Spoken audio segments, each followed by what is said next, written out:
চাঁদপুরের মতলব উত্তরে আবারও বিষধর সাপের দংশনে অ্যান্টিভেনম নিয়ে জীবন ফিরে পেয়েছেন সাথী আক্তার নামের এক নারী।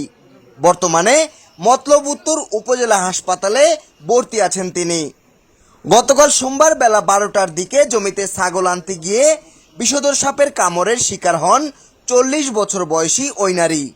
তিনি উপজেলার কলাকান্দা ইউনিয়নের মধ্য হানিরপাড় গ্রামের আক্তারুজ্জামানের স্ত্রী। জানা যায় সাপে কামড়ের পর আক্রান্ত স্থান ক্রমশ কালো হতে থাকে তার। এরপর শারীরিক অবস্থার অবনতি ঘটলে হাসপাতালে নিয়ে আসেন স্বজনরা। পরে চিকিৎসকরা হাসপাতালে মজুদ রাখা সর্বশেষ 10 ভায়াল অ্যান্টিভেনম পুশ করলে ধীরে ধীরে সুস্থতা অনুভব করেন তিনি। ছাগল চকে দিছিলাম, আনতে গেছি, আনার পরে আমি বুঝতে পারি না যে মানে কিছু একটা কামড় দিছে। পরে ছাগল আনার পরে আমার ঠ্যাংটা জ্বলতেছে, আবার কেমন জানি বাড়ি লাগতেছে, আবার শরীর খালি ঘামাইতেছে। পরে আমি ছাগল ছাইড়ে দিয়া বাড়িতে আইসা বসছি, আইসা ঠ্যাংটা লুদা ছিল, ধুইছি, ধোয়ার পরে এমন দাগ ঠ্যাঙ্গের মধ্যে। আসার পরে পরীক্ষা নিরীক্ষা করছে যে আমি তো আর বলতে পারতেছি না যে কোন সাপে কামড় দিছে। সাথে ডাক্তার ইমার্জেন্সিতে ঢুকাইলাম, তা ওনারা যথেষ্ট পরিমাণ হেল্প করছে। যে ওনার কাজের কোনো ত্রুটি আমি দেখি নাই আর কি। ওটা ভালো, আমাদের যে একটা ভ্যাকসিন নাকি ছিল কমপ্লিট, তা ওই ভ্যাকসিনটাই শেষ, আর কোনো ভ্যাকসিন ছিল না। যদি আলহামদুলিল্লাহ সরকারের কাছে আমি অত্যন্ত মানে কি কমো সেটা ভাষায় প্রকাশ করা যায় না। যদি অথবা আমাদের কাছে হন বা সদরে হন বা আমার বাড়ির কাছে হন, আজকে আমরা এটা আসলে মূল্যায়ন করি না। যদি এটা না থাকতো আজকাল জীবন চলে যেত, হয়তো যাইতো সব চাঁদপুর। এখানে আল্লাহ তাআলার মানে অশেষ রহমত যে আমাদের এটাকে সরকারি পাশে একটা সরকারি হাসপাতাল আল্লাহ তাআলা দিছে। ডাক্তার এবং নার্স, আমি তাদের কাছে অনেক মানে ক্ষমা প্রার্থী, এবং তারা আমার যে দ্রুত চিকিৎসাটা দিছে এবং একটা লোকের জীবন বাঁচাইছে, আমি তাদের কাছে ঋণী। আল্লাহর কাছে শুকরিয়া আদায়। আমি নামাজ পড়ে তাদের জন্য, আমি হয়তো আমার দেওয়ার মতো কিছু নেই, নামাজ পড়ে তাদের জন্য দোয়া করতে পারবো, এটুকু আমি। আমরা ঠিক মতন ট্রিটমেন্ট পাইছি, বা সাপে কাটা রোগী আমরা তো জানি না যে এরকম ট্রিটমেন্ট করে যে এখানে, কিন্তু আমরা এখানে আইসা ওটা পাইছি।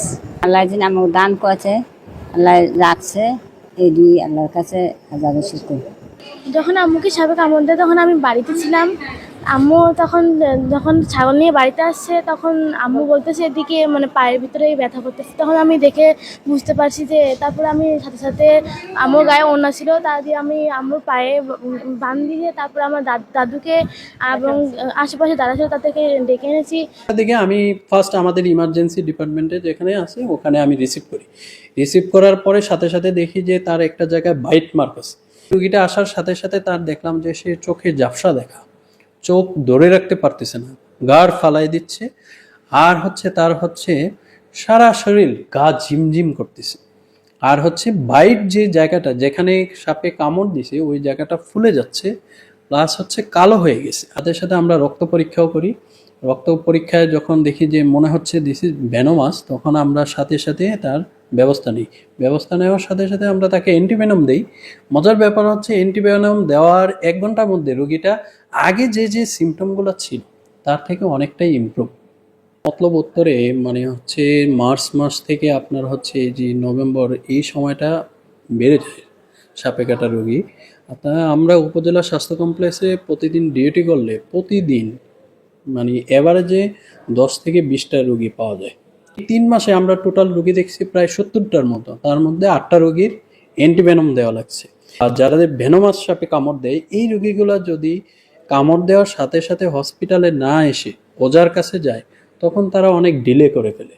তখন আর এরকম অবস্থায় চলে যায় রোগী দেখেছি আপনার ফুসফুস ফেইলিওর হয়ে যাওয়া, বা তার শকে চলে যাওয়া, বা কিডনি ফেইলিওর হয়ে যাওয়া, এরকম অবস্থায় আসে। বা আমাদের ব্রেন, যেটা কি বলি, ব্রেনের কার্যক্ষমতা কমে যাওয়া, তখন আসলে আর এই রোগীগুলোকে আমরা তখন বাঁচাতে পারিনি।